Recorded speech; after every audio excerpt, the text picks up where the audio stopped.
beberapa tahun kemudian baru ini juga masalah gitu.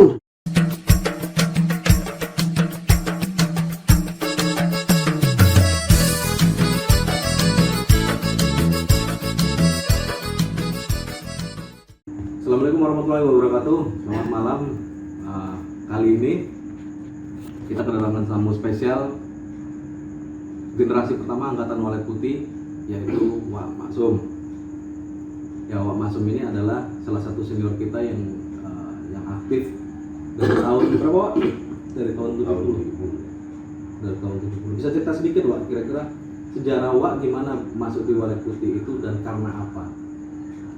Nah, pertama masuk di Walet Putih, ya saya pikir itu silat-silat biasa. Itu tahun 70-an ya? Nah, Tepatnya 70 berapa kira-kira? 78 9 lah itu.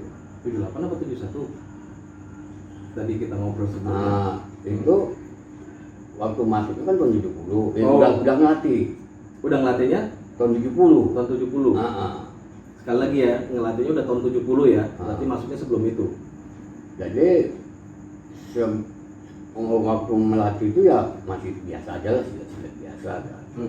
Berapa tahun kemudian itulah baru inilah dia. Udah nggak salah lagi. Terus sampai maka saya ambil satu kesimpulan, apapun ditanya ulang tahun saya tetap nampil. Ulang tahun harus nampil ya? Harus nampil. Itu keyakinan Wak. Harus nampil. Kalau nggak nampil rasanya nggak rugi lah gitu. Kayak kita kayak semacam tamu ya. Jadi kayak semacam tamu. Jadi kita tampil di tempat sendiri kan yang lebih enak Ya, namanya ulang tahun perguruan kita waktu Walet Putih. Kalau nggak nampil terus aku nggak buat sampai nggak puas lah. Nggak abdol lah, Wak ya. Abdul lah gitu. Nggak abdol ya, Wak. Nah, bahkan kalian pas hari ulang tahun itu, ulang tahun silat Walet Putih kan silat. Kok ulang tahun itu kok ya penyelamat pakai baju seragam. Ulang tahun pakai baju seragam ya, Wak. Iya, kan nah, ulang tahun Iyalah, identitas kan. Karena kan kayak pegawai sendiri ya, Wak, tadi kan cerita sebelumnya. Pegawai sendiri aja kalau nggak pakai batik aja kadang kena skor atau apa ya. Jadi penting ya, teman-teman yang penting ya, setiap ulang tahun itu atribut jangan malu untuk dipakai. Iya, pakai aja. Nah, gitu. Biarpun sabuk putih pakai. Tetap pakai sabuk putih. Nah, satu juga gini, Wak. Tadi kan Wak bilang masuk di tahun 70-an. Itu udah ngelatih. Proses ngelatihan dulu berbeda nggak sekarang yang Wak masuk itu? Karena kan dulu kan gelanggang ada gelanggang umum, ada sekarang ini kalau ada gelanggang sekolah begitu teman-teman ya. Nah, kalau di zaman Wawa itu sendiri umum ya? Iya, sekolah nggak ada. Sekolah ada. Ada sekolah ya? Ada Semean Negeri. Semean Negeri Kisaran? Iya. Tepatnya SMA berapa? Semean Negeri Itu berapa? SMA, kurang tahu pula di belakangan Bupati kan. Menarik, Wak. Ini ada, tadi kan Wak bilang tahun 70-an Wak melatih. Pertama kali gelanggang Wawa Di PLN. PLN Kisaran? PLN di Kisaran. PLN di Kisaran. Yang di sini, Wak, dari kantor Iya, PLN di ini. Jalan Segejo kan. Belum pindah itu, Wak? Belum. Sekarang sampai. Masih aja. Nah, dari situ dulu pasti kan namanya kita ngelatih itu ada namanya simpatisannya untuk mengurus gelanggang. Itu siapa, Pak, kira-kira? Yang mau saya bilangnya ya Pak Sukani juga. Pak Ahmad Sukani. Ya? Pak Sukani. Itu juga salah satu legenda di Pak Walet Sukani. Putih, Pak Terus Ahmad Pak Sukani. Sukani itu masuk orang apa juga itu. Karena dia selalu ngurus gelanggang dan ngurus yang itu juga kan, Pak Sukani. Dan memang cinta kali sama perguruan itu. Iya. Namanya Pak Sukani. Pak Ahmad Sukani. Bang, metodenya tadi kita kembali lagi. Wawa ngelatih Wawa latihan di umum sama Maguru itu sistemnya gimana sih? Apa langsung gimana gitu kalau siswa ada sabuk putihnya gitu? Enggak ya, zaman dulu. Dulu aku ngelatih nggak langsung sabuk hitam. Langsung sabuk hitam ya? Zaman itu karena belum ada peraturan itu ya. Sabuk hitam. Makanya aku dulu belum pernah merasakan naik tingkat. Jadi latihan ngelatih. Ngelatih. Umpamanya yang aku dapat hitungan 4, aku jatuhkan sama itu hitungan 2 atau hitungan 1. Oh iya. Kita masih ada set 2 hitungan ya. Iya, begitu seterusnya. Begitu seterusnya. Itu berjalan sampai berapa tahun yang mau ingat? 3 tahun lah. Apa dulu itu aku kurang ini, sekitar 3 tahun, 4 tahun itu. 4 tahun. Tidak gitu lah. Karena nggak apa kali kali. Saya sudah bisa ngelatih, ngelatih sudah jadi pelatih aslinya. Ya itu terus ngelatih kemana-mana. ya Joman ke si Jabut. Di tahun 70-an itu yang Wak ingat pertama kan ngelatih gelanggang PLN. Terus berapa gelanggang yang Wak ingat? Yang Wak pegang sendiri lah. Yang gua ingat tinjuan. Penjual? Tinjuan. Sejabut. Sejabut. Perompongan. Sampai perompongan juga? Iya, perompongan. Sidodadi. Bukit. Ini kita kalau flashback ya teman-teman ya. Di tahun 70-an itu kan belum fasilitasnya seperti sekarang. Nah kalau kita mau tahu itu di zaman itu kira-kira gimana sih Pak? Untuk mobilitasnya? Untuk mobilitasnya ke situ kita misalnya ke gelanggang apa ya?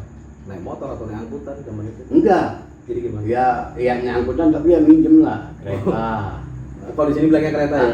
Jadi kalau mau ngelatihnya jam 7, ya jam 4 sore udah cari kereta pinjaman. Oh, pinjaman kereta. Iya. Jadi gitu ya. Kalau anak sekarang bilang lebih sulit, belum tentu karena zaman dulu itu harus pinjam dulu. Kalau misalnya nggak dapat pinjaman, Dan naik sepeda.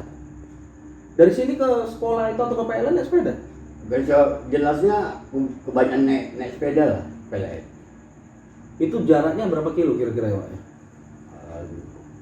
Ya intinya jauh lah teman-teman. Intinya jauh lah. Naik sepeda berarti berangkat mungkin bisa 3 jam sebelum kali Pak ya? Iya. Nah itu, jadi jangan untuk pelatih-pelatih yang sekarang jangan males-males. 1 jam sebelum harus sudah ada di tempat ya Pak ya? Iya. 1 jam sebelum. Iya, pelatih duluan. Pelatih duluan, ingat tuh. Jangan siswa duluan ya Pak? Jangan, itu nggak bisa. Gitu ya. Kalaupun nanti siswa duluan, kita malu. Nanti jadi barang contoh sama siswa, sama siswa. Iya. Pelatih itu termasuk disiplinnya juga dicontoh, bukan cuma geraknya ya Pak ya. Nah terus Pak, kan Bapak udah ngelatih nih segala macam. Pertanyaan saya yang paling besar gitu. Apa yang bikin Bapak bisa bertahan di perguruan sampai sekarang? Dari tahun 70-an ya teman-teman ya? Ya bisa bertahan sampai sekarang. Ya pertama kali silat, kedua kalinya didampingi dengan sepasang totok lah. Pengobatan itu? Pengobatan totok darah. Makin bertahan sampai sekarang. Disitulah muncul keyakinan. Iya. Pasien pertama, kita cerita pasien pertama. Pasien pertama Yang Wak ingat? iya tuh.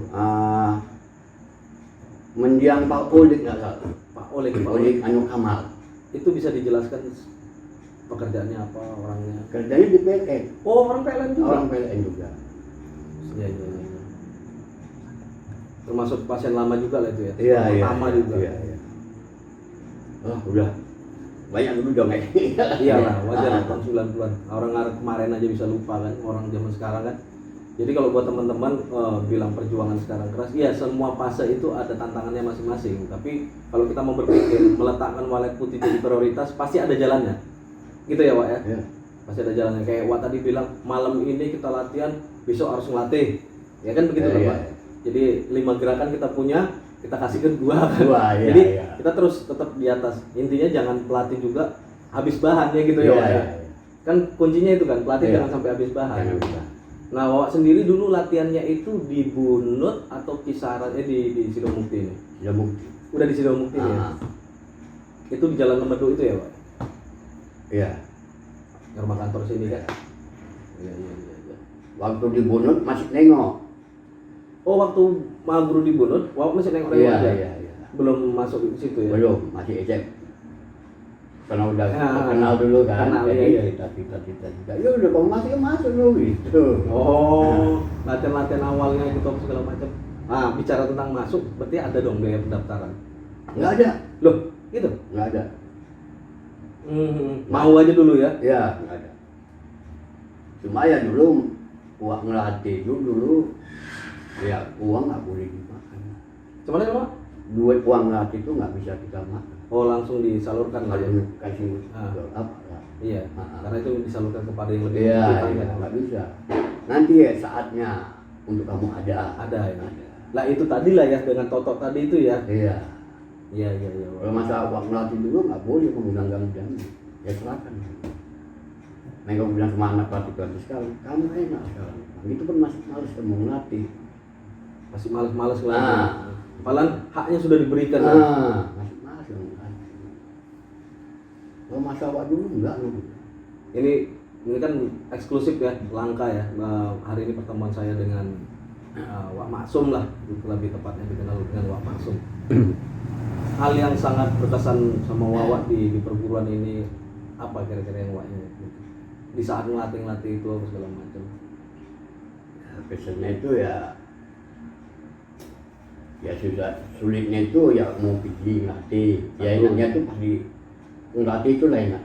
Digelandang. Iya. Kalau boleh tahu Wak, di saat Wak ngelatih pertama itu Wak di usia berapa? Kalau boleh tahu. Wah itu kurang pula gue. Yang pasti puluhan ya? Iyalah masuk 20? 23. Nah sekitar gitulah Ya ya. 23 atau 20 lah. Sekitar 23 teman-teman. Sekarang umurnya Ya 60 berapa? 63. 60? 54. 54. Kelahiran 54. Ya, hitung sendiri aja lah ya. Hitung sendiri berapa umurnya Wak Maksum. Dan beliau ini tetap eksis sampai sekarang. Bahkan di konten yang Transformator Kutiasan yang bakal diupload juga beliau juga peragaan gitu. Masih eksis di peragaan. Jadi kalau buat teman-teman yang udah ngerasa baru umur 30-an terus malas latihan, malu nih sama orang ini. Nah, mestinya malu ya. Nah, sambil kita nginget-nginget lagi, nanti kita sambung lagi, Wak. Mungkin segitu aja, teman-teman. Untuk part keduanya lebih seru lagi. Salam perguruan, salam Sabta Dharma.